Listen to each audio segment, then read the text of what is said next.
The gunshot through the front window of the Silver Spur Saloon shattered more than just glass that September evening in 1878, and Annalise Vaughn knew her carefully constructed world was about to change forever. She stood behind the polished mahogany bar, one hand reaching for the shotgun she kept mounted underneath, her green eyes scanning the crowd of cowboys, gamblers, and working girls who had frozen mid-drink, mid-deal, mid-laugh at the sudden violence that had pierced their revelry. "Everyone stay calm," Annalise called out, her voice steady despite the racing of her heart.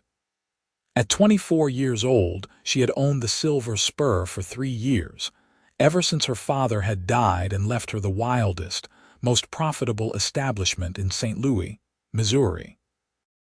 She had learned to project authority in a world dominated by men, to command respect through sheer force of will and the occasional display of the loaded shotgun she now held loosely at her side. The second shot never came. Instead, rough laughter erupted from the street outside, followed by the thunder of hooves retreating into the night. Annalise set the shotgun on the bar and gestured to her head bartender, a grizzled former outlaw named Marcus who had worked for her father. "Get that window boarded up before we lose half our heat," she said, already moving through the crowd to assess the damage. The bullet had lodged itself in the far wall, right between 2 paintings of reclining nudes that her father had commissioned from a traveling artist years ago. No one was hurt, thank God, but the message was clear. The Garrett brothers, who ran most of the criminal enterprises west of the Mississippi, wanted a piece of her business, and they were not above intimidation to get it. "Miss Annalise, you all right?" Ruby, her most experienced working girl, appeared at her elbow. Ruby was 32, sharp as a tack, and had become something like an older sister to Annalise over the years. "I am fine," Annalise said, though her hands trembled slightly as she examined the bullet hole. "But this is the 3rd incident this month. They are getting bolder. You need protection," Ruby said quietly. "Real protection, not just Marcus and his old bones." Annalise turned to survey her domain. The Silver Spur was indeed the wildest saloon in St. Louis, perhaps in all of Missouri. 3 stories tall, it housed a bar and gambling hall on the 1st floor, private rooms for the working girls on the 2nd, and her own living quarters on the 3rd. The liquor flowed freely, the card games ran honest, and the girls were treated with more respect than anywhere else in town. She had built something here, something that mattered, and she would be damned if she let the Garrett brothers take it from her. "I will figure something out," she said, forcing confidence into her voice. The music started up again, a lively piano tune played by Samuel, her hired musician. The crowd gradually returned to their drinking and gambling, though Annalise noticed more than a few nervous glances toward the boarded-up window. She made her rounds, stopping at each table to reassure her customers, to project the image of a woman completely in control. It was near midnight when she finally climbed the stairs to her private quarters on the 3rd floor. The sounds of the saloon drifted up through the floorboards, a familiar symphony of laughter, clinking glasses, and the occasional shout of triumph or despair from the gambling tables. She poured herself a generous glass of whiskey and moved to the window that overlooked the street. The building next door had stood empty for 6 months, ever since old Mrs. Henderson had died and her children had moved east. It was a modest 2-story structure, formerly a boarding house, and Annalise had considered buying it to expand her operations. But tonight, for the first time since Mrs. Henderson's passing, she saw lamplight glowing in the windows. Someone had moved in. She sipped her whiskey and watched as a tall figure moved past one of the lit windows. A man, from the breadth of his shoulders and the way he carried himself. A new neighbor, then. She wondered idly what kind of business would set up next to the wildest saloon in town. Most respectable establishments kept their distance from the Silver Spur. Annalise finished her whiskey and prepared for bed, pushing thoughts of the Garrett brothers and mysterious new neighbors from her mind. Tomorrow would bring its own challenges, as every day did when you were a woman running a saloon in the untamed heart of Missouri. Morning came too early, announced by the harsh light of September sun streaming through her windows. Annalise dressed in one of her practical day dresses, a deep burgundy affair that was both modest and flattering, and made her way downstairs. The Silver Spur did not officially open until noon, but there was always work to be done. She found Marcus already sweeping up broken glass from the night before. "Morning, boss," he said, tipping his head in her direction. "Got that window fixed up temporary-like. Need to get a proper replacement ordered from the glass works." "Add it to the list," Annalise said, mentally calculating the cost. The Silver Spur was profitable, but expenses like this added up quickly. "Any word on who fired those shots?" Marcus shook his head. "Nothing solid, but everyone knows it was the Garrett boys sending a message." Annalise clenched her jaw. William and Thomas Garrett had been pressuring her for months to sell them a stake in the Silver Spur. They wanted legitimacy, a respectable front for their criminal enterprises, and her saloon would provide exactly that. But Annalise had no intention of partnering with men who made their money through robbery, extortion, and worse. "Let them send their messages," she said. "I am not selling." A knock at the front door interrupted their conversation. Annalise frowned. It was barely 8 in the morning, far too early for customers.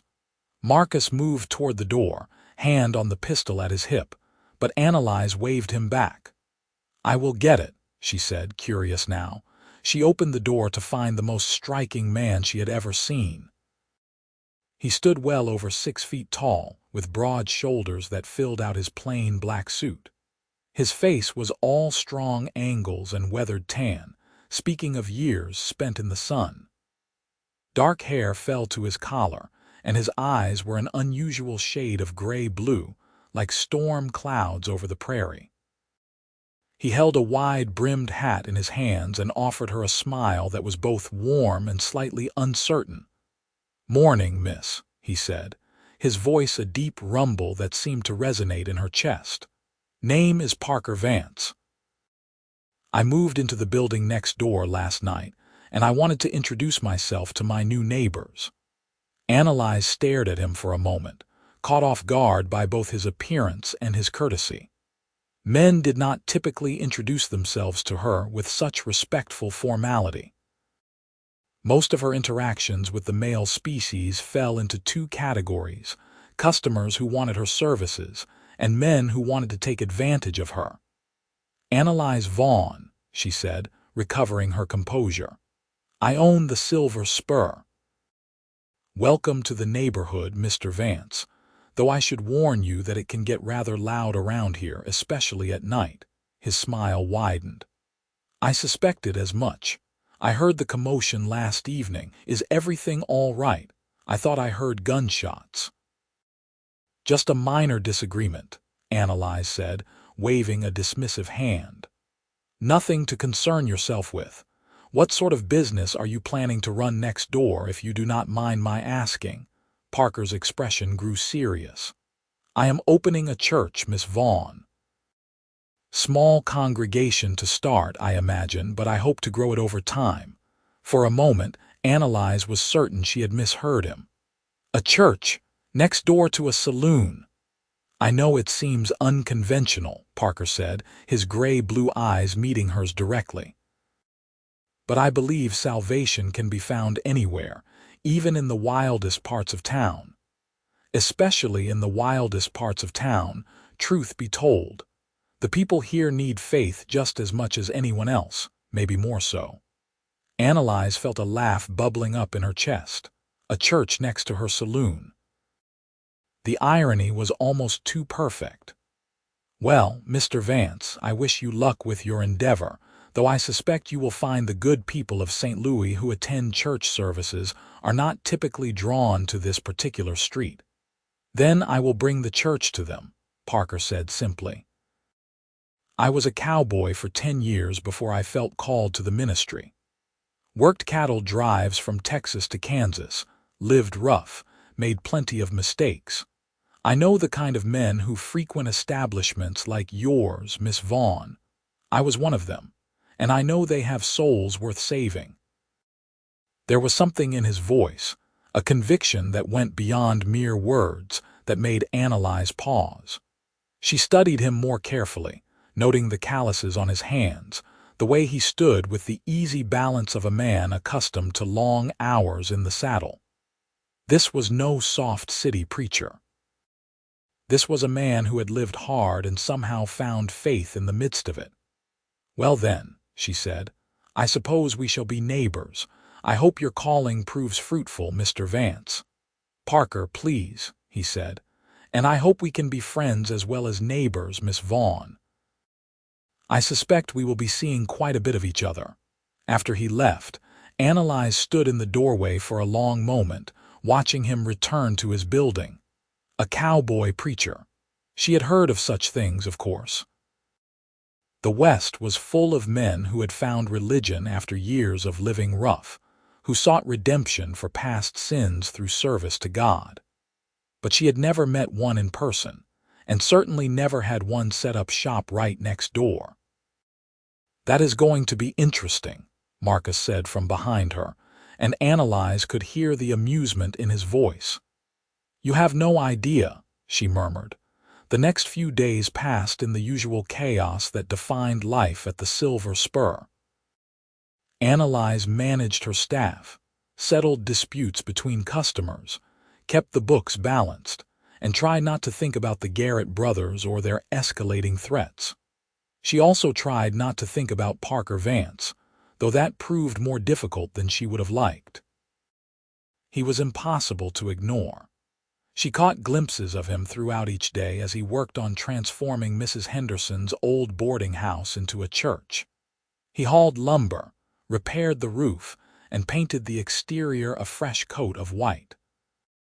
He worked with his sleeves rolled up, revealing forearms corded with muscle, and Annalise found herself watching from her window more often than she cared to admit. On the 4th day after his arrival, she was standing on the boardwalk outside the Silver Spur, discussing the new window installation with the glazier, when Parker emerged from his church carrying a handmade sign.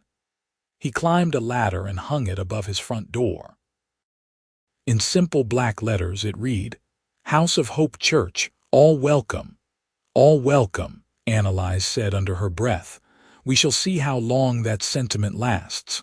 As if hearing her, Parker turned and caught her eye.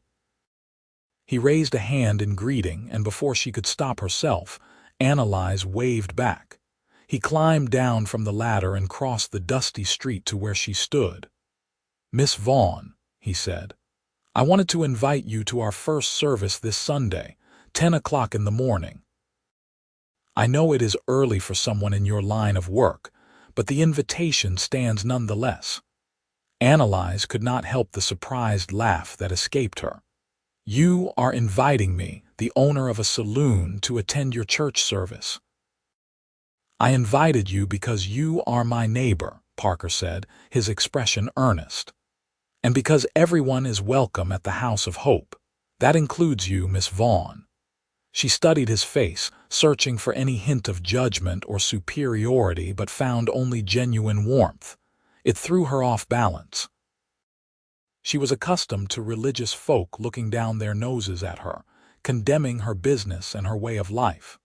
But Parker Vance seemed utterly sincere in his invitation. "I will think about it," she heard herself say, though she had no intention of actually attending.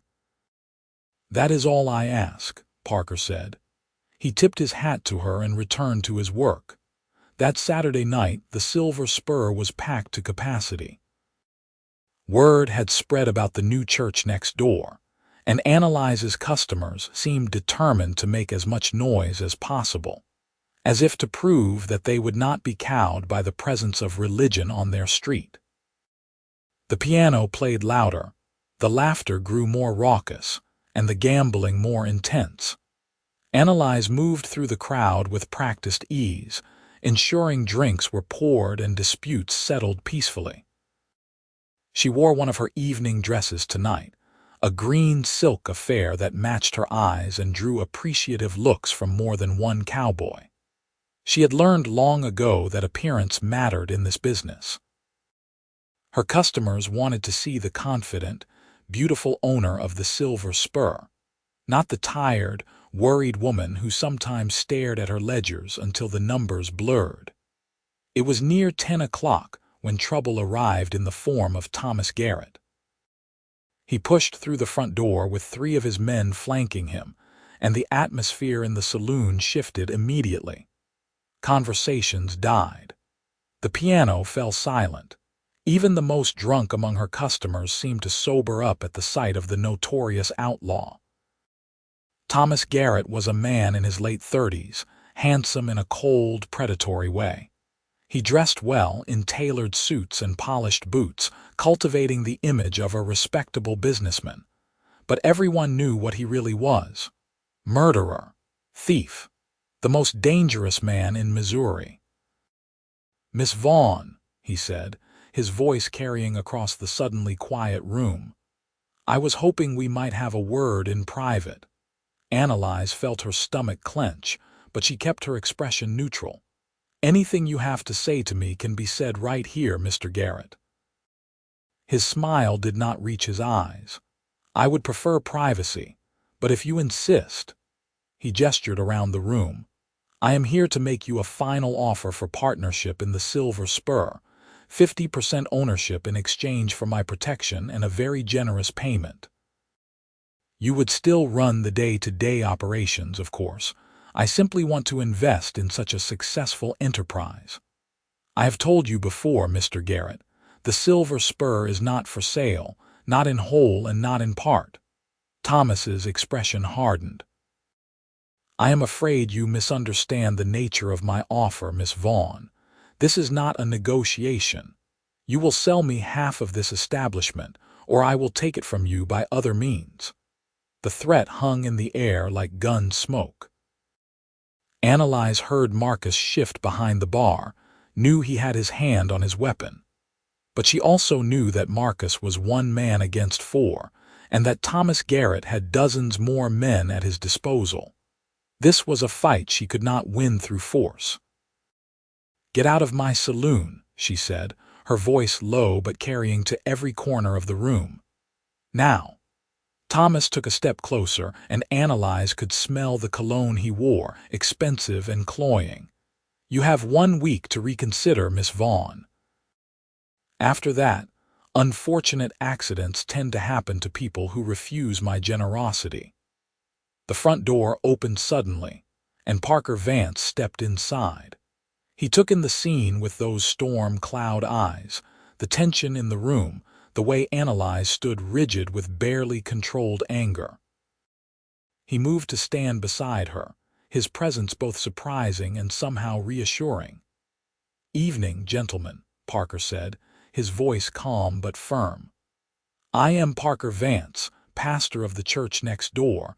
I could not help but overhear raised voices, and I wanted to ensure everyone was all right." Thomas turned his cold gaze on Parker. "This does not concern you, preacher. I suggest you return to your church and leave business matters to those of us who understand them." "Any matter that involves my neighbor concerns me," Parker said. "Miss Vaughn has asked you to leave her establishment. I think it would be wise to honor that request." For a long moment, Thomas simply stared at Parker, weighing him up. Annalise held her breath, certain violence was about to erupt, but then Thomas laughed, a harsh sound without humor. "A cowboy-preacher playing hero," he said. "How quaint." "Very well, Miss Vaughn. 1 week. Think carefully about your decision." He turned and strode out, his men following close behind. The moment the door closed, the tension broke. Conversations resumed, the piano started up again, and life at the Silver Spur returned to its chaotic normal. But Annalise remained frozen, her heart pounding, very aware of Parker standing beside her. "Thank you," she said quietly. "You did not have to do that." "Yes, I did," Parker said. He turned to look at her, and she was struck again by the intensity in his eyes. "Are you going to be all right?" That man made serious threats. Annalise forced herself to breathe normally. "Thomas Garrett makes serious threats to everyone who stands in his way. I will manage." "You should not have to manage alone," Parker said. "If you need help, any kind of help, you know where to find me." Before she could respond, he tipped his hat and left, disappearing into the night as suddenly as he had appeared. Annalise stood staring after him, emotions churning inside her chest. She was unused to people helping her without expecting something in return. In her experience, every kindness came with a price. Ruby appeared at her elbow. "That preacher is different," she said thoughtfully. "He looked at you like you matter." "Do not be ridiculous," Annalise said, more sharply than she intended. "He is just being neighborly." But as she returned to her duties, she found herself thinking about Parker Vance and the way he had stepped in without hesitation. No one had stood up for her like that since her father died. The feeling was both unsettling and strangely warm. That night, long after the last customer had stumbled out and the girls had retired to their rooms, Annalise stood at her window watching the church next door. A single lamp burned in what she assumed was Parker's living quarters. She wondered what he was doing. Reading scripture, perhaps, or preparing his sermon for tomorrow's service. On impulse, she decided to attend. Not because she had any interest in religion, she told herself, but because she owed him thanks for his intervention tonight, and it seemed only polite to show her face at his first service. The next morning, Annalise woke early and dressed in her most modest day dress, a navy blue affair with a high collar and long sleeves. She pinned her auburn hair up in a simple style and regarded herself critically in the mirror. She looked like a respectable woman, not the owner of the Wildest saloon in town. Good enough for church, she supposed. The House of Hope was smaller inside than she expected. Parker had arranged simple wooden benches in rows facing a raised platform where he presumably would deliver his sermon. The morning light streamed through the windows, giving everything a warm, golden glow. A cross hung on the wall behind the platform, handmade from rough timber. Annalise was the first to arrive, which made her feel both foolish and strangely vulnerable. She chose a bench near the back and sat down, smoothing her skirts nervously. What was she doing here? She had not set foot in a church since her father's funeral 3 years ago. Parker emerged from a back room and stopped short when he saw her. Surprise and genuine pleasure crossed his face in quick succession. "Miss Vaughn," he said, crossing to where she sat. "You came." "I said I would think about it," Annalise replied. "I thought about it." His smile was radiant. "I am truly glad you are here. Thank you for giving me a chance." Other people began to trickle in. To Annalise's surprise, she recognized several of them. There was Martha, who ran the general store down the street. Old Pete, a prospector who spent more time telling tales than actually prospecting. A young couple she did not know, holding hands and whispering to each other. And most surprising of all, 3 of the working girls from the Silver Spur, Ruby, and 2 younger girls named Celia and Margaret. Ruby caught her eye and offered a small smile. Annalise realized that perhaps she was not the only one who had been affected by Parker's quiet kindness and open invitation. By the time the service started, there were perhaps 20 people in attendance. Not a huge congregation, but respectable for a first service in an unconventional location. Parker stood before them in his simple black suit, his Bible open in his hands. When he spoke, his voice carried to every corner of the small church, rich and warm and utterly sincere. "I want to start by thanking all of you for coming this morning," he said. "I know this is not a traditional church in a traditional location, but I believe God works in unexpected places, and that salvation can be found anywhere we open our hearts to it. I spent 10 years as a cowboy, riding the trails, living rough. I have made mistakes.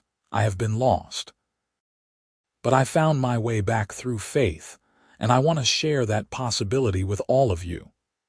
He preached about redemption, about second chances, about the infinite capacity for human beings to change and grow. He spoke without judgment, without condemnation, simply offering hope to anyone who wanted it. Annalise found herself listening despite her skepticism, drawn in by the passion in his voice and the genuine belief that radiated from him.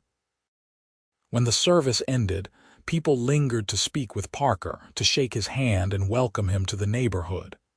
Annalise waited until the crowd thinned, then approached him herself.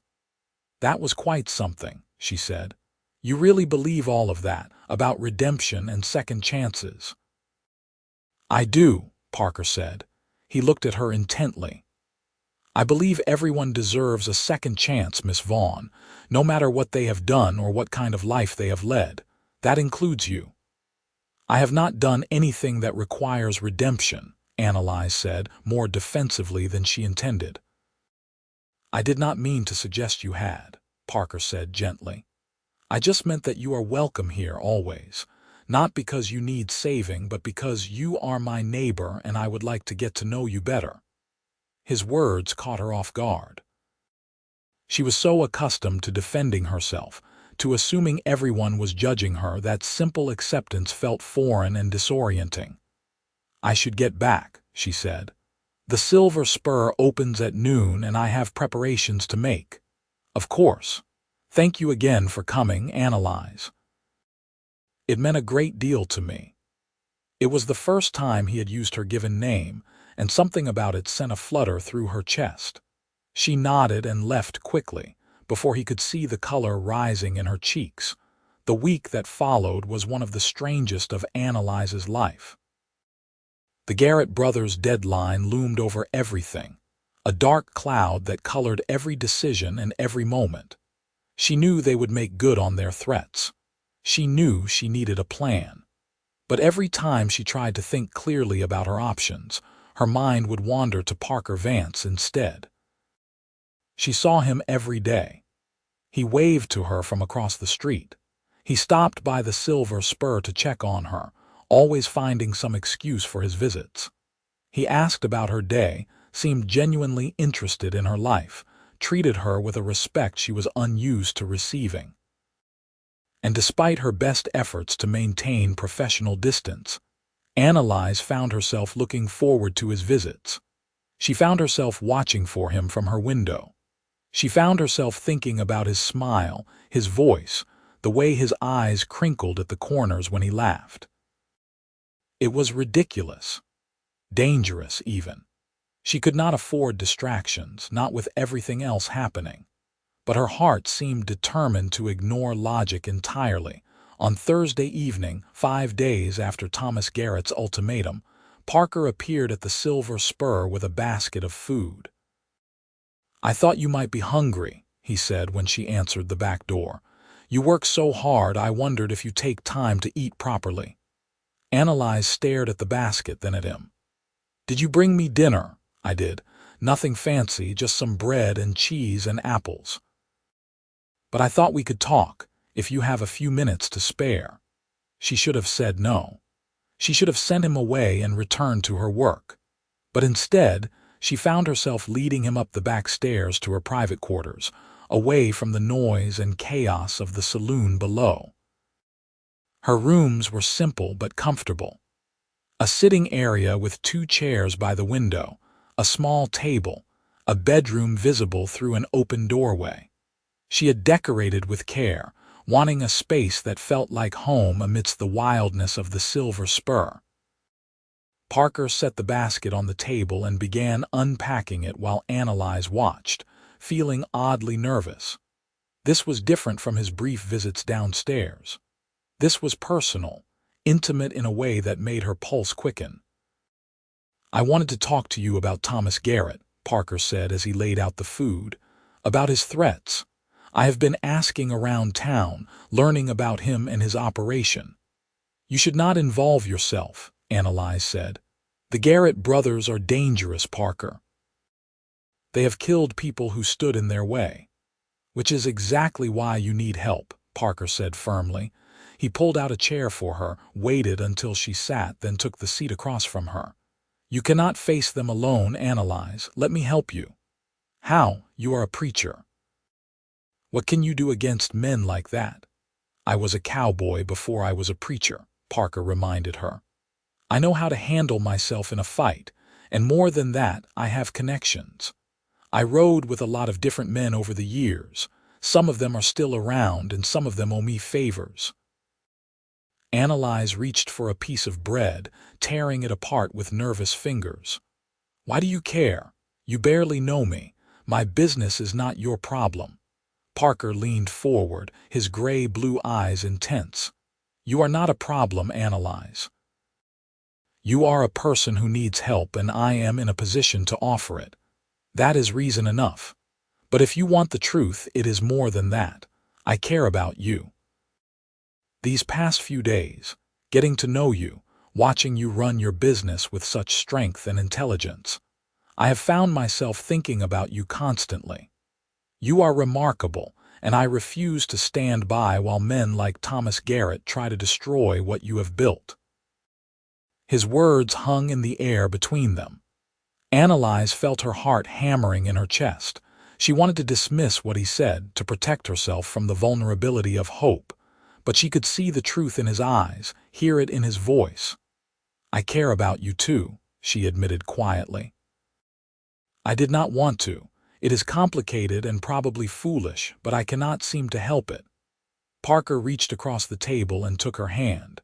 His palm was warm and rough with calluses, and the touch sent electricity racing up her arm. "Nothing about caring for someone is foolish," he said. "And I do not think it is as complicated as you believe. We are two people who have found something unexpected in each other. That is worth exploring, is it not? Even though I run a saloon, even though I employ working girls and serve liquor and host gambling. You provide a service people want in a way that is as honest as this business can be," Parker said. "I have heard your girls talk about how you treat them with respect, how you protect them from violent customers. I have heard your gamblers say the games are fair. You are not perfect, but neither am I. Neither is anyone. What matters is that you are trying to do right by the people who depend on you." Annalise felt tears prick at the corners of her eyes. She had carried so much judgment for so long, from the respectable people of St. Louis who looked down on her, from the part of herself that wondered if her father would be proud or disappointed in how she had run his legacy. To hear Parker speak of her with such acceptance, such understanding, it cracked something open inside her chest. "The deadline is in 2 days," she said. "Saturday night, Thomas said if I did not agree to his terms, accidents would start happening. Then we have 2 days to prepare," Parker said. "Will you trust me to help you?" Annalise looked at their joined hands, at the strength in his fingers, at the steadiness in his face. She thought about everything she had to lose. But she also thought about the possibility of not being alone anymore, of having someone stand beside her instead of behind her or against her. "Yes," she said. "I trust you." Parker's smile was like sunrise breaking over the prairie.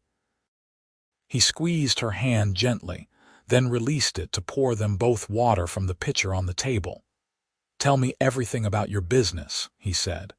"How many employees, what your typical crowds are like, what vulnerabilities the building has. We need to know what we are defending."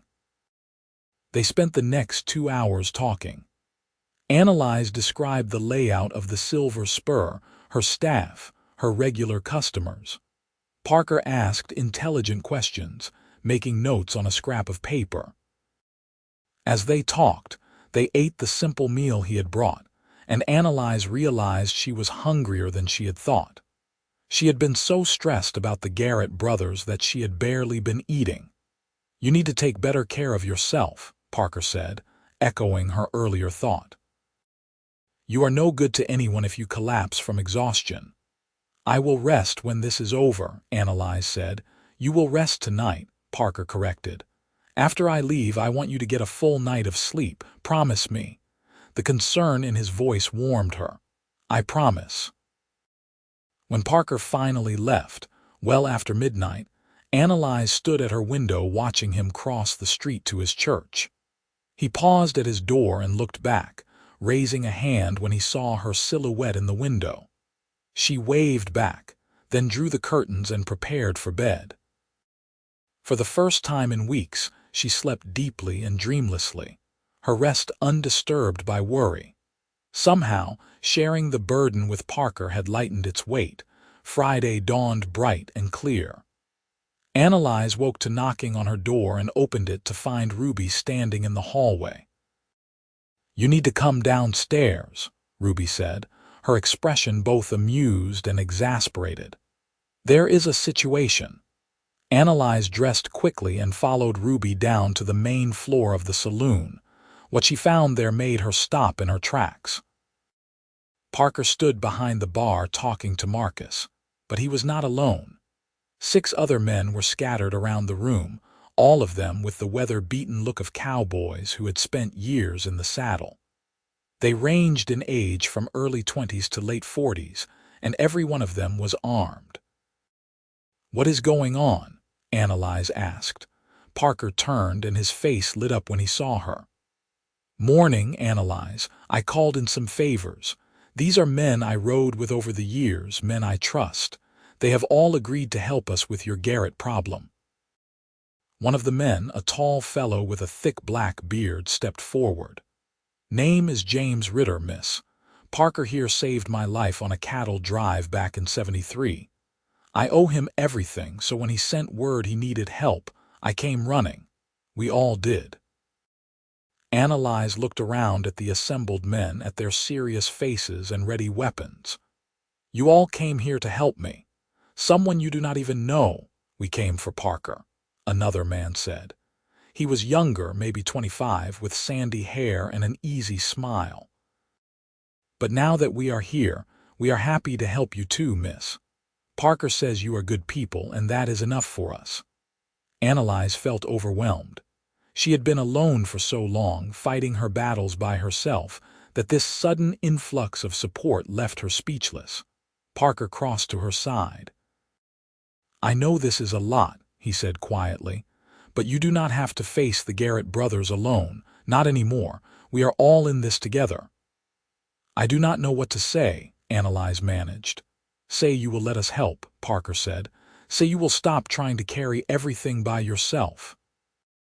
Annalise looked up at him, at the concern and something warmer in his eyes. "Thank you," she whispered. "I do not know how I will ever repay this."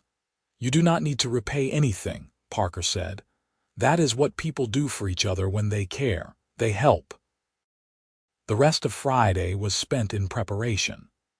Parker and his men inspected every entrance to the Silver Spur, reinforced the doors, positioned themselves strategically. They spoke to the regular customers who started arriving in the afternoon, explaining the situation and asking for their support. To Annalise's surprise, nearly every man present offered to help. The Silver Spur was their gathering place, and they would defend it. By the time evening fell, the saloon was full of armed men ready for trouble. But the atmosphere was not tense or frightened.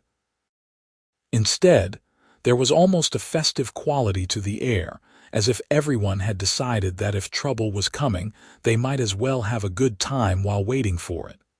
Annalise moved through the crowd, thanking people, marveling at how many had showed up. Ruby caught her arm as she passed. "That preacher is something special," Ruby said. The way he organized all of this, the way people respond to him. He is a natural leader. He is, Annalise agreed. And the way he looks at you, Ruby continued with a knowing smile. That man is halfway to being in love with you already. Do not be ridiculous, Annalise said, but her cheeks flushed. We barely know each other. Sometimes that is all it takes, Ruby said. One look, one moment, and you just know. I saw it happen to my sister. She met her husband on a Tuesday, married him that Saturday, and they have been happy for 20 years. When you know, you know. Annalise wanted to argue, but the words stuck in her throat. Because the truth was, she felt it too. This pull toward Parker that defied logic or sense. This feeling that he was someone important, someone who would change the course of her life. She found him on the second floor, checking the windows that overlooked the street. He turned when he heard her approach, and his expression softened. How are you holding up? He asked. Better than I expected, Annalise said. Because of you, Parker, I do not know how to thank you for all of this. You do not need to thank me, he said. He hesitated, then stepped closer. Annalise, I need you to know something. Whatever happens tonight, whatever comes, I am not going anywhere. I am staying right here, helping you through this. Not because I feel obligated, but because I want to. Because you matter to me more than you probably should after such a short time. Annalise's breath caught.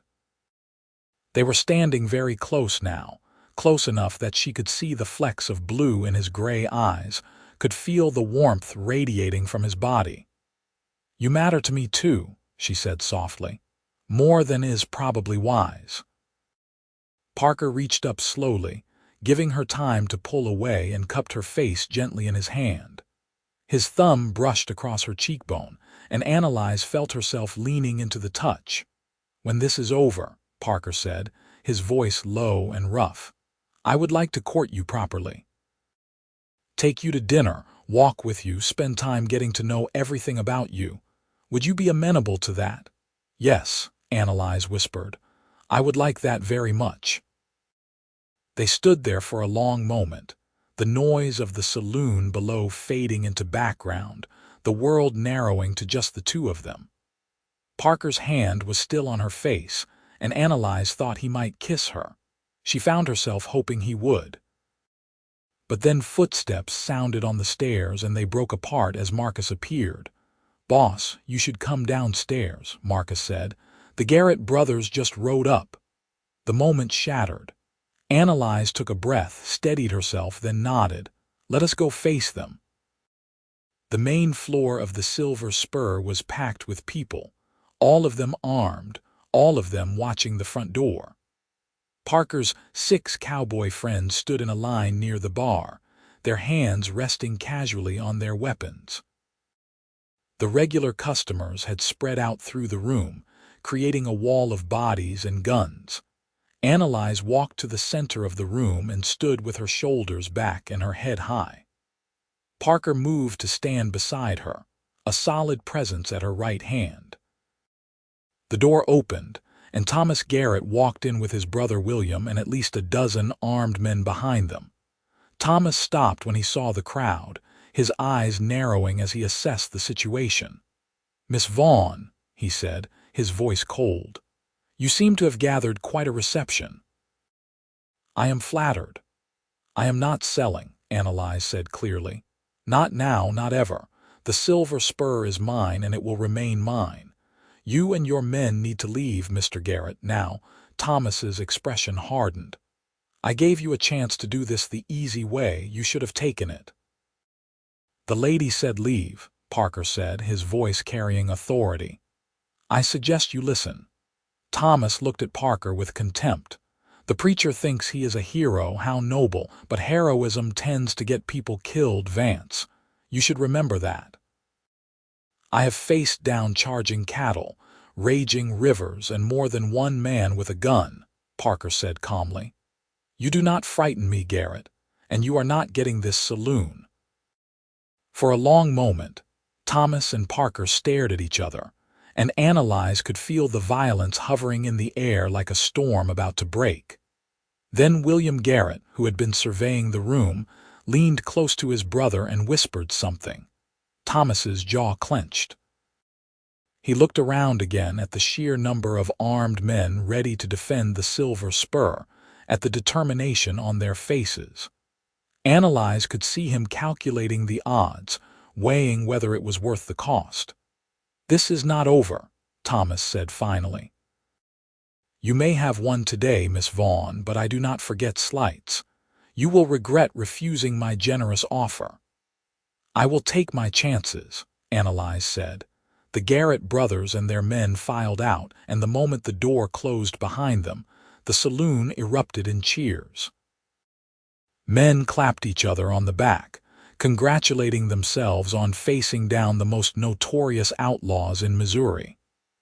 The tension broke, replaced by celebration and relief, but Annalise did not celebrate. She watched through the window as the Garrett brothers mounted their horses and rode away, and she knew in her bones that Thomas had meant what he said. This was not over. Parker touched her elbow gently. "Come on," he said. "Let us get you somewhere quiet." He guided her upstairs to her private quarters, away from the noise below. Once inside, with the door closed, Annalise finally allowed herself to breathe. "We did it," she said. "We actually did it." "You did it," Parker corrected. "You stood up to him. You refused to back down." "I was just there for support." "You were there for much more than that," Annalise said. She turned to face him, and something in his expression made her heart skip. "Parker," she did not get to finish the sentence. Parker closed the distance between them and kissed her. It was gentle at first, almost tentative, his lips soft against hers. But when Annalise responded, winding her arms around his neck, the kiss deepened. His hands came up to frame her face, then slid into her hair, scattering pins across the floor as her auburn locks tumbled down around her shoulders. Annalise had been kissed before, but never like this. Never with such tenderness mixed with passion. Never by someone who made her feel both safe and exhilarated at the same time. She pressed closer to Parker, feeling the solid strength of his body, the rapid beat of his heart that matched her own. When they finally broke apart, both breathing hard, Parker rested his forehead against hers. "I apologize," he said. "That was forward of me. I should have asked permission first." "Do not apologize," Annalise said. "I have been wanting you to do that since the moment you first walked into my saloon." Parker laughed, a low, warm sound. "Have you now? I wish I had known. I would have worked up the courage sooner." "You, lacking courage? I find that hard to believe." "I have faced many dangerous things in my life," Parker said seriously, "but none frightened me as much as the possibility of you rejecting my feelings. You are extraordinary, Annalise. Strong and intelligent and beautiful. I have been falling for you since that first morning when you opened your door to me." Annalise felt tears prick her eyes. "I have spent so long being strong on my own, I forgot what it felt like to have someone stand beside me, but you have reminded me. You have made me remember that asking for help is not weakness, and that caring for someone does not make you vulnerable. It makes you stronger." "We make each other stronger," Parker said. He kissed her again, softer this time. "Stay with me tonight." "Not like that," he added quickly, seeing her expression. "I just mean, let me hold you. Let us sleep in the same room so you are not alone. I want to be near you, Annalise.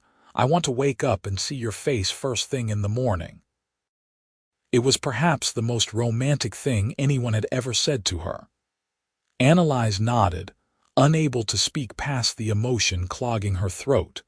They lay down on her bed, fully clothed, and Parker wrapped his arms around her. Annalise rested her head on his chest, listening to the steady thump of his heartbeat. Below, the sounds of the silver spur continued, the celebration ongoing. But up here in her private sanctuary, there was only peace and warmth and the man who had changed everything. "Parker," she whispered. Yes, I think I am falling in love with you. His arms tightened around her. I know I am falling in love with you. Actually, I think I already have. They fell asleep like that, wrapped in each other, and for the first time since her father died, Annalise felt completely safe. Morning came too soon, announced by bright sunlight and the sounds of the city waking up. Annalise opened her eyes to find Parker already awake, watching her with such tenderness that it made her heart ache. "Morning," he said softly. "Good morning." She stretched, then realized she was still wearing her dress from the night before. "I must look terrible." "You look beautiful," Parker said. He reached out and tucked a strand of hair behind her ear. "Though I should probably get back to my church before people start wondering where their pastor spent the night." "Let them wonder," Annalise said boldly, then blushed at her own audacity. Parker grinned. "I like this fearless side of you, but you are right that we should be careful." "Your reputation matters, Annalise. I will not do anything to damage it." "My reputation is already damaged," Annalise pointed out. "I own a saloon. You own a business. There is a difference, and I will not give the gossips more ammunition to use against you." Parker sat up reluctantly. "But I will be back later. We need to discuss what comes next with the Garrett brothers. They will not give up this easily." Annalise's good mood dimmed at the reminder. "I know. Thomas meant what he said. This is not over." "Then we will face whatever comes together," Parker said. He kissed her forehead, then her lips, lingering for a moment before pulling away. "I will see you soon." After he left, Annalise allowed herself a few minutes to simply lie in bed, remembering the feel of his arms around her, the sound of his heartbeat beneath her ear. Then reality intruded, and she rose to face the day. The next 2 weeks passed in an uneasy mixture of happiness and tension. Parker courted her openly, taking her to dinner at respectable restaurants where the other patrons whispered behind their hands but did not dare say anything directly. They walked together through the city, talking about everything and nothing. He told her about his years as a cowboy, the hard lessons he had learned, the moment on a cattle drive when he had looked up at the stars and felt called to serve God. She told him about growing up as the daughter of a saloon owner, about learning the business from her father, about the fear and determination she had felt when she inherited the silver spur at 21 years old. Parker listened to everything with complete attention, never judging, only seeking to understand. Their physical relationship remained chaste, limited to kisses and embraces, but the emotional intimacy between them deepened daily. Annalise found herself sharing thoughts and feelings she had never voiced to anyone. Parker made her feel seen in a way she had never experienced before. But underneath the joy of new love, danger lurked. The Garrett brothers made their presence known through small acts of intimidation. Windows were broken in the middle of the night. Customers were harassed on their way to the Silver Spur. 2 of Parker's cowboy friends were jumped in an alley, though they managed to fight off their attackers. "They are trying to wear us down," Parker said one evening as they stood in Annalise's rooms discussing the latest incident. "Make us feel unsafe so you will agree to their terms." "It is not going to work," Annalise said firmly. "I will not give in to bullies." "I know you will not. But we need to end this, Annalise. We cannot live like this indefinitely." "What do you suggest?" Parker was quiet for a long moment. "I suggest we take the fight to them, make it clear that continued harassment will have consequences they do not want to face." "You mean go after the Garrett brothers directly?" "I mean make it known throughout St. Louis that anyone who works for the Garretts and participates in attacks on the Silver Spur will face justice. Real justice, not the kind the Garretts can buy their way out of." "I have been talking to some people, Annalise, lawmen from other territories who have wanted to bring down the Garrett operation for years. If we can gather enough evidence, we might be able to see them arrested and tried." Hope flickered in Annalise's chest. "You think it is possible?" "I think it is worth trying, but it will be dangerous. We would need to gather testimony from people the Garretts have hurt, document their crimes, build a case strong enough that no amount of money or influence can dismiss it." "How long would that take?" "Weeks, maybe months. And in the meantime, we would need to stay vigilant, keep ourselves safe." Annalise moved to the window, looking out over the street. The silver spur glowed with light below her, full of customers enjoying their evening. Next door, the House of Hope sat dark and peaceful. Two buildings, two worlds, somehow connected now through the man she loved. "Let us do it," she said. "Let us bring them down properly, through the law. I am tired of looking over my shoulder. I want to build a life without fear." Parker came to stand behind her, wrapping his arms around her waist and resting his chin on top of her head. "We will build that life," he said. "Together." The investigation took 6 weeks. Parker worked tirelessly, riding out to neighboring towns to speak with lawmen, gathering statements from people the Garrett brothers had victimized. Annalise contributed by offering the Silver Spur as a safe meeting place, providing protection for witnesses who feared retaliation. It was during this time that Annalise and Parker's relationship deepened from new love into something more profound. They spent every possible moment together, learning each other's habits and preferences. Parker discovered that Annalise sang while she worked, soft melodies she had learned from her mother. Annalise learned that Parker was terrible at cooking but excellent at fixing broken things. They had their first real argument in late November, when Parker insisted on confronting a Garrett lieutenant alone and Annalise refused to let him go without backup.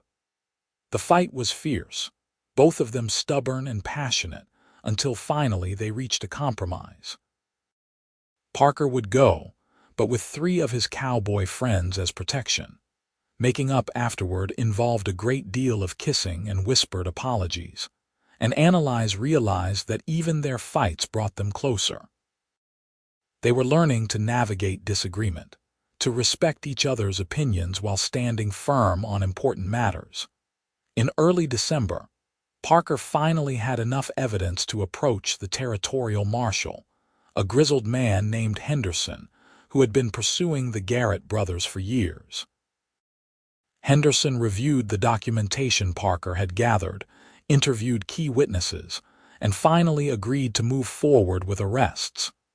"This is good work, Vance," Henderson said, spreading the papers across his desk. "Better than anything we have managed to compile on our own. With this, we can make charges stick." "When will you move on them?" Parker asked. "Soon. I need to coordinate with the sheriff's office and gather enough deputies to take them down safely. The Garrett brothers will not surrender easily. How can I help?"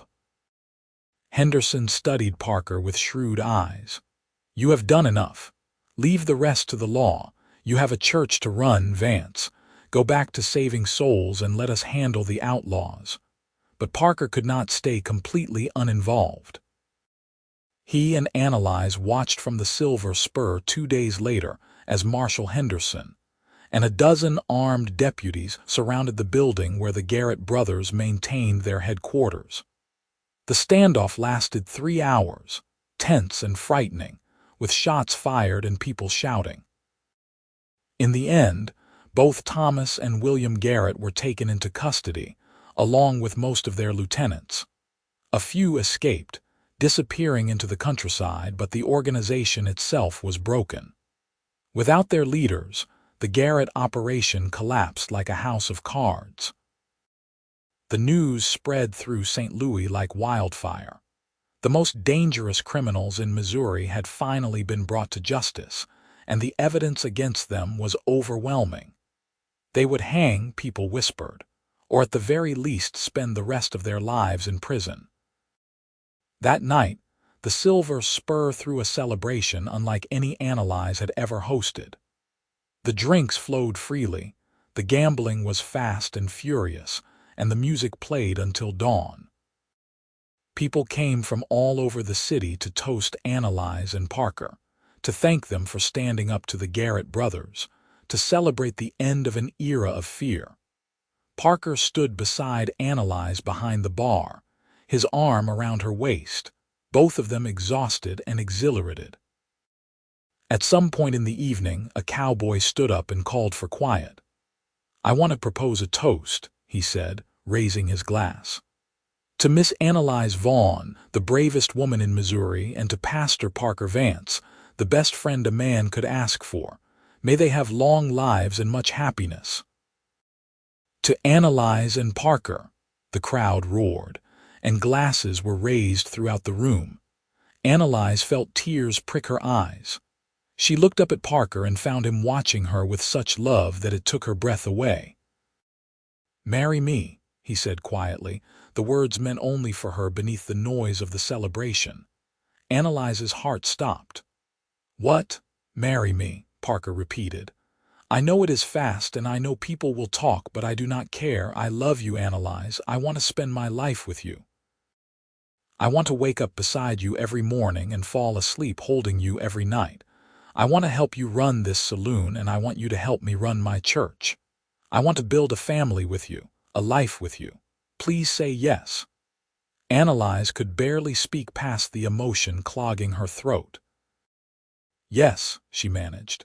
"Yes, Parker, I will marry you." Parker lifted her off her feet and spun her around, laughing with pure joy. When he set her down, he kissed her soundly, and the crowd around them erupted in fresh cheers. Apparently his proposal had not been as quiet as he thought. "When?"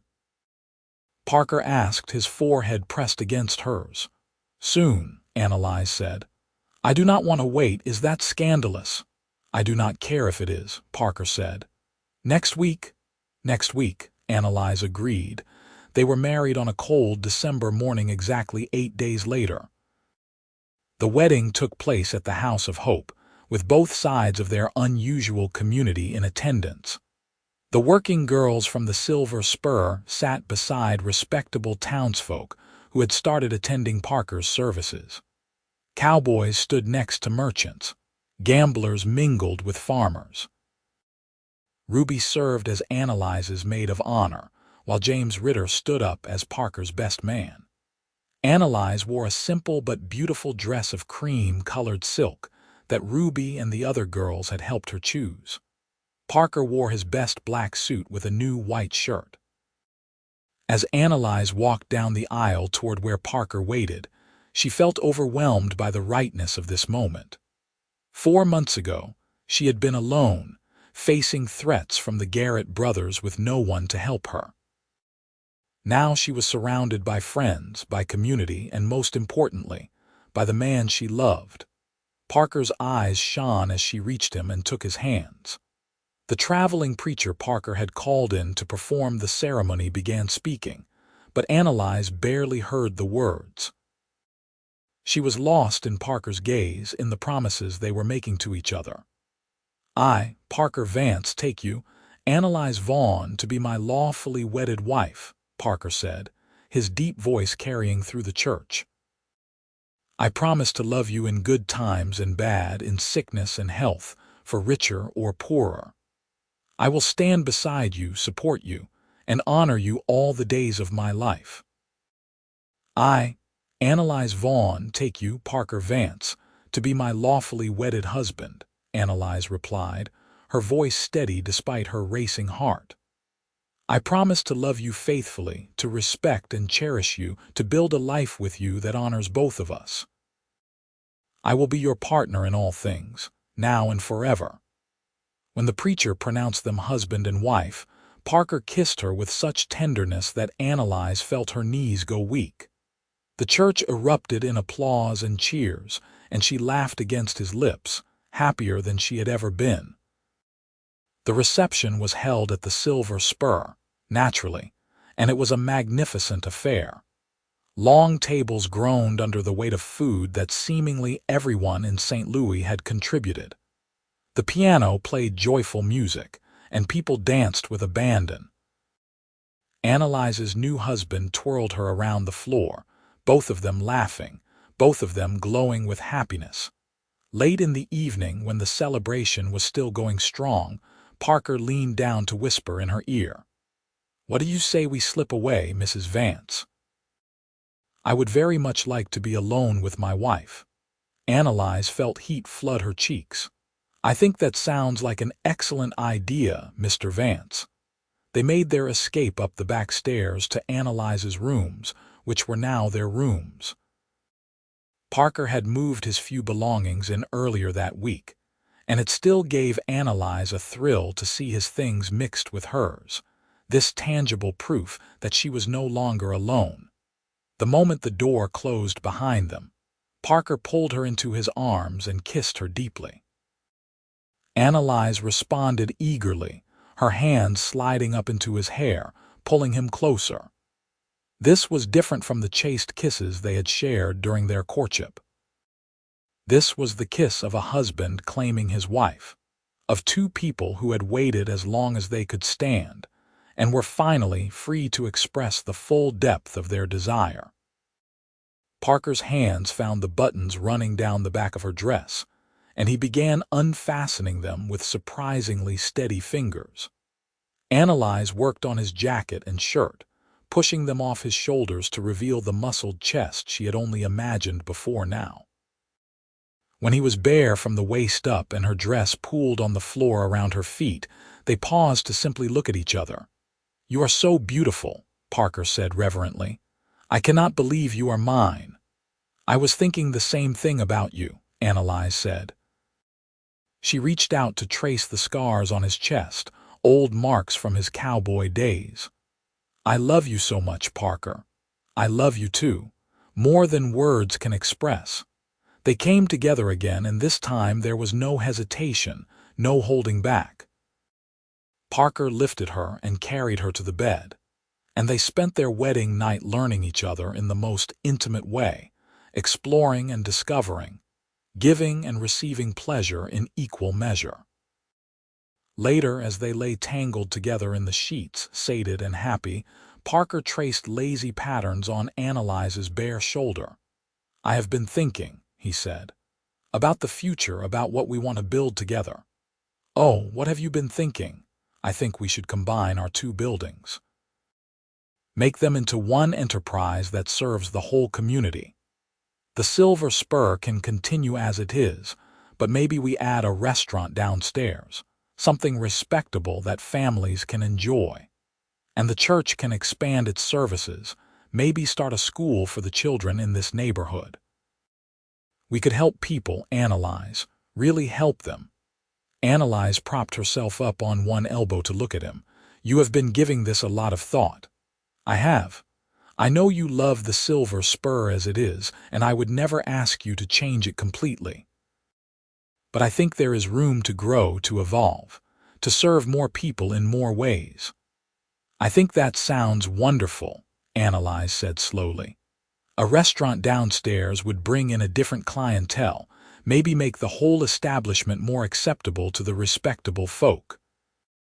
And a school would serve the children around here who currently have few options for education. We would be building something together," Parker said. "Something that reflects both of us, both of our values and goals." "I love it," Annalise said. "Let us do it. Let us build something amazing." Parker pulled her down for a kiss. "Have I mentioned how much I love you?" "You have, but I do not mind hearing it again." "I love you, Annalise Vance. With everything I am, I love you. And I love you, Parker Vance, now and always." They made love again, slower this time, savoring each touch and kiss. Outside, the celebration at the Silver Spur continued, but in their private sanctuary, there was only the two of them and the future they were building together. The next several months were a whirlwind of changes and growth. Parker and Annalise threw themselves into expanding their joint enterprise. The first floor of what had been the House of Hope was converted into a restaurant, with Ruby taking charge of hiring and training staff. The church moved to the second floor of the same building, creating a larger space for services. At the Silver Spur, Annalise made subtle changes. The gambling remained, as did the bar, but she cleaned up the rougher edges, set stricter rules about behavior, and gradually cultivated a more refined atmosphere. It was still the liveliest place in St. Louis, but it was no longer quite as wild. The school opened in March of 1879, with 2 teachers Parker recruited from back east. They served 20 children in that first term, teaching reading, writing, and arithmetic. Annalise visited often, charmed by the young students who seemed utterly unfazed by the fact that their school was attached to a saloon. Through it all, her marriage to Parker deepened and matured. They learned each other's rhythms, how to work together and support each other.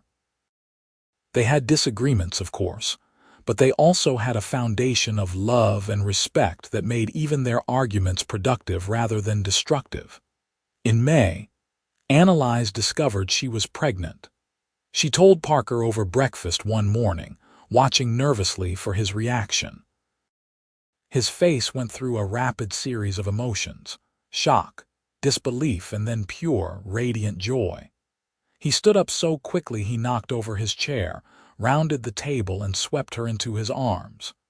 "We are going to have a baby?" he asked, his voice rough with emotion.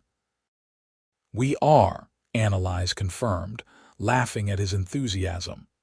"In December, the doctor thinks." Parker kissed her soundly, then knelt down and pressed his ear to her still flat stomach. "Hello in there," he said softly. "I am your father, and I already love you more than you can possibly imagine." Annalise felt tears stream down her face. This man, this wonderful man who had transformed her life in every possible way, was going to be the father of her child. She could not imagine anything more perfect. The pregnancy was not easy. Annalise was sick for the first 3 months, exhausted for the next 3, and uncomfortable for the final trimester. But Parker was attentive and caring throughout, taking over more of her duties at the Silver Spur, ensuring she rested, bringing her tea and crackers when she felt nauseous. Ruby and the other women rallied around her too, sharing advice and experiences, preparing for the baby's arrival with the same enthusiasm they brought to everything else.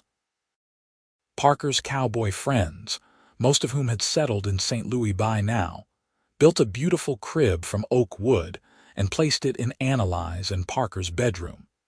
Their daughter was born on a snowy December evening, exactly 1 year after their wedding. The birth was long and difficult, but when Annalise finally held her baby girl, all the pain faded away.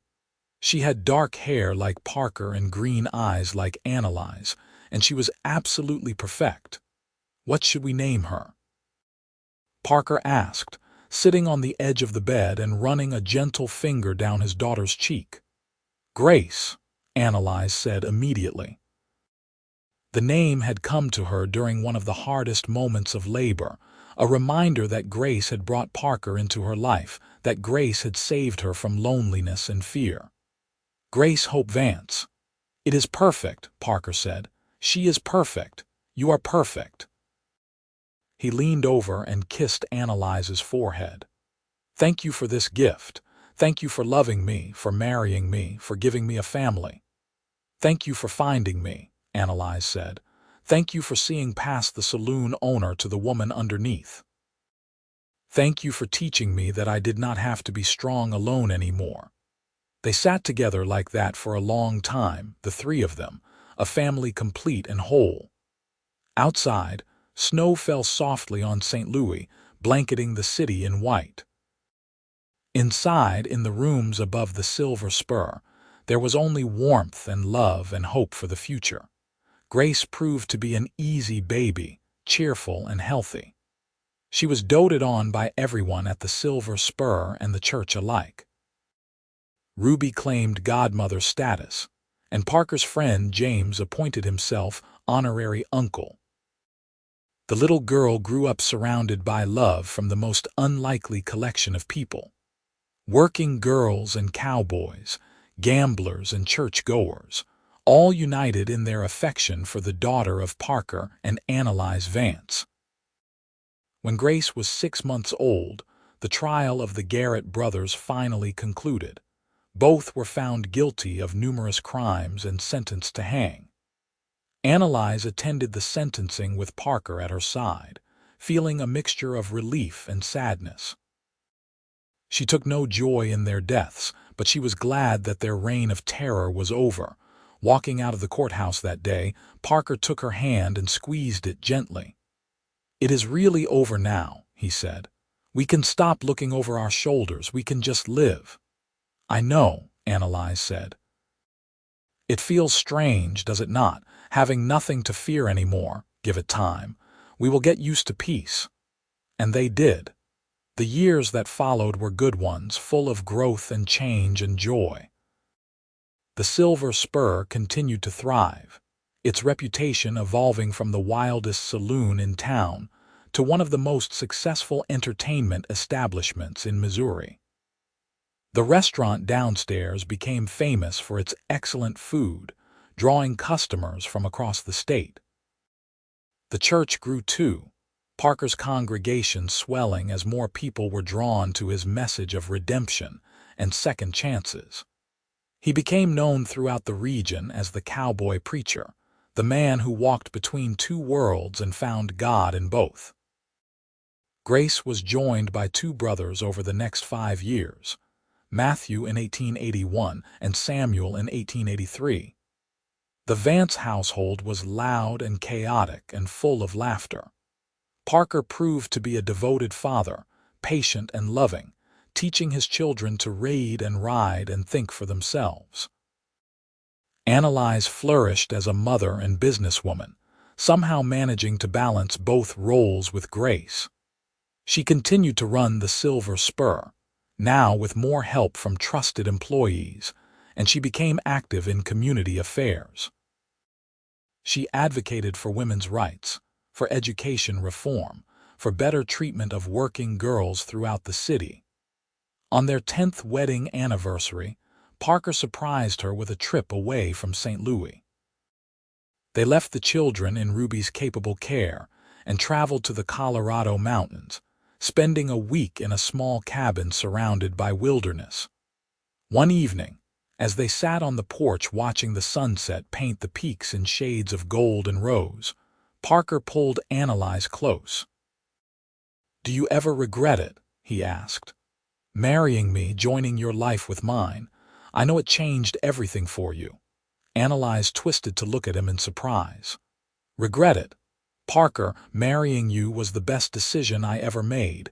You gave me partnership when I was used to going it alone. You gave me love when I thought I was too damaged for it. You gave me family and purpose and joy. How could I ever regret that?" "I just wanted to make sure," Parker said. He kissed her temple. "Because I wake up grateful every single day that you said yes to me. That you took a chance on a wandering cowboy preacher who had nothing to offer but his heart." "You had so much more than that to offer," Annalise said. "You had strength and faith and kindness. You had the courage to stand up for what was right, even when it put you in danger. You had love enough to fill all the empty places inside me. That is everything, Parker. That is more than enough." They sat in comfortable silence as darkness fell, the stars beginning to emerge in the vast sky above them. Annalise thought about the journey that had brought them here, from that first morning when Parker had knocked on her door to this moment. A decade of marriage and love behind them and decades more ahead. "I love you," she said softly. "I love you too," Parker replied. "Always and forever." When they returned to St. Louis, life resumed its busy pace. Grace was 8 now, preparing to start more advanced studies. Matthew was 5 and already showing signs of his father's athleticism and his mother's business sense. Samuel was 2, a cheerful toddler who charmed everyone he met. The Silver Spur and the church continued to grow side by side, twin pillars of the community. They had become landmarks in St. Louis, symbols of how different worlds could coexist and even strengthen each other.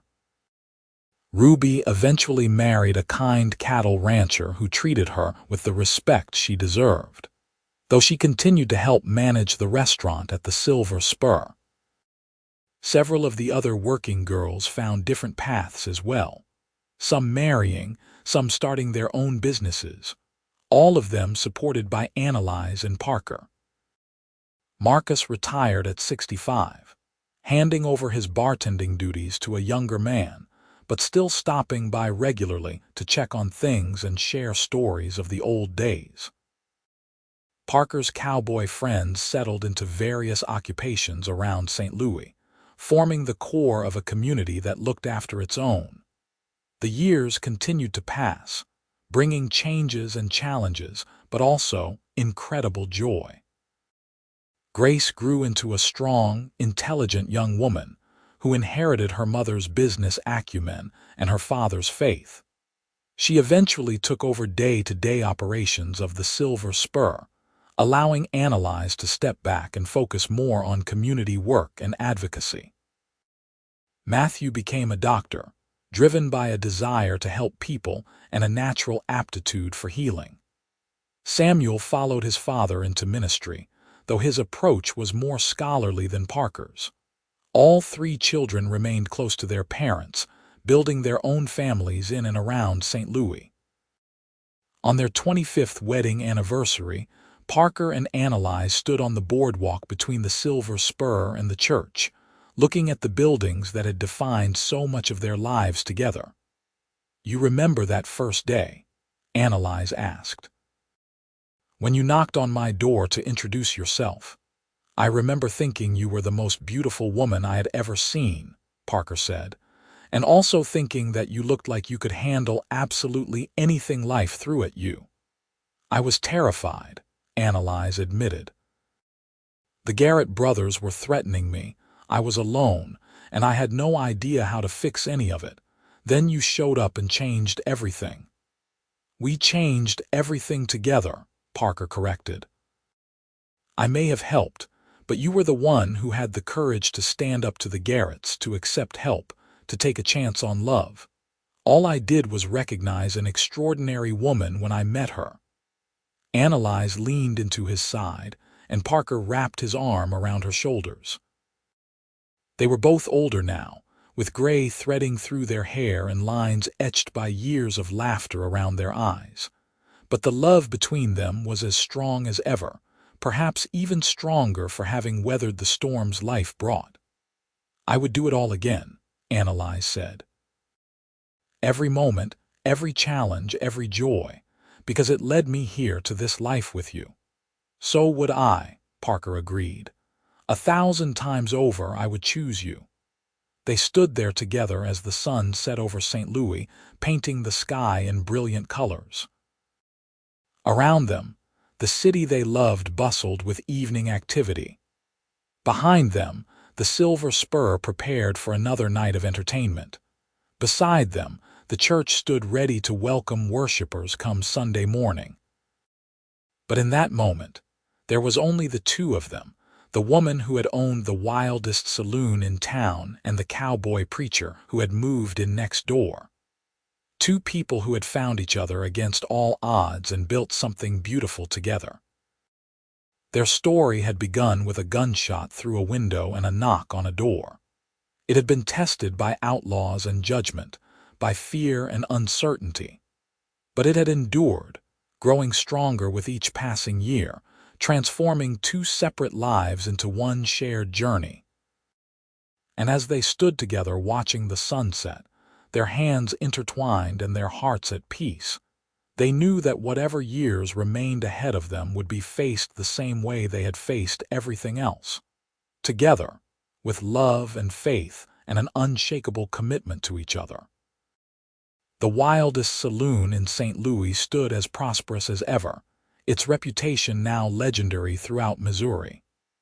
Next door, the House of Hope continued its ministry, serving a growing congregation. Between them, a restaurant thrived and a school educated the next generation. But more than any business success or community achievement, what truly mattered was the love that had started it all. The love between a saloon owner who had learned she did not have to be strong alone, and a cowboy preacher who had taught her what it meant to have a true partner. As darkness fell and stars emerged in the vast sky above them, Parker turned to Annalise and kissed her, soft and sweet and full of all the years behind them and all the years still to come. She kissed him back, grateful for every moment that had brought them together, for every challenge that had strengthened their bond, for every day of this beautiful life they had built. They had started as unlikely neighbors and had become the greatest love story St. Louis had ever known. And when people asked, years and decades later, about the secret to their enduring happiness, they always gave the same answer.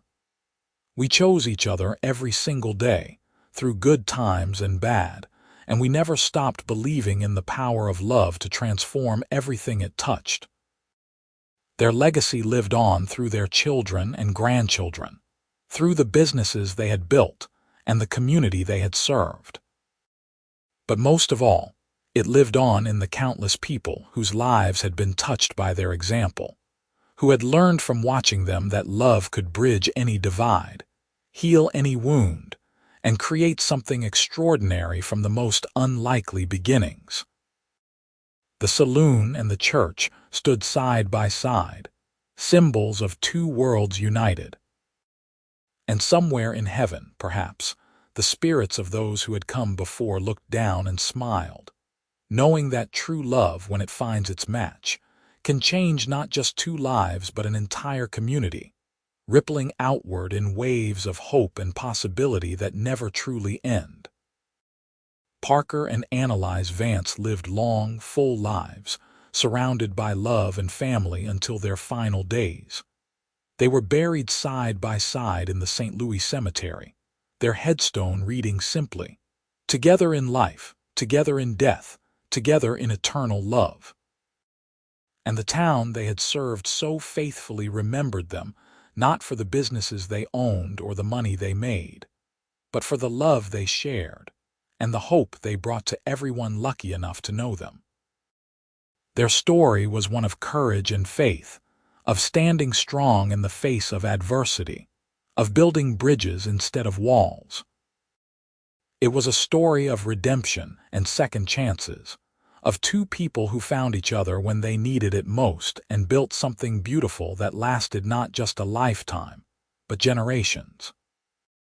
And as the years turned into decades and the decades into centuries, their story was told and retold, a reminder that true love knows no boundaries, respects no conventions, and creates miracles from the most ordinary moments. A saloon owner and a cowboy preacher, unlikely neighbors who became the truest of partners, proving that sometimes the greatest adventures begin with a simple knock on a door and a willingness to take a chance on something unexpected. Their happily ever after was not perfect or without challenges, but it was real and lasting and built on a foundation of mutual respect, unwavering support, and love that grew deeper with each passing day. And that, in the end, was the truest kind of fairy tale there ever was.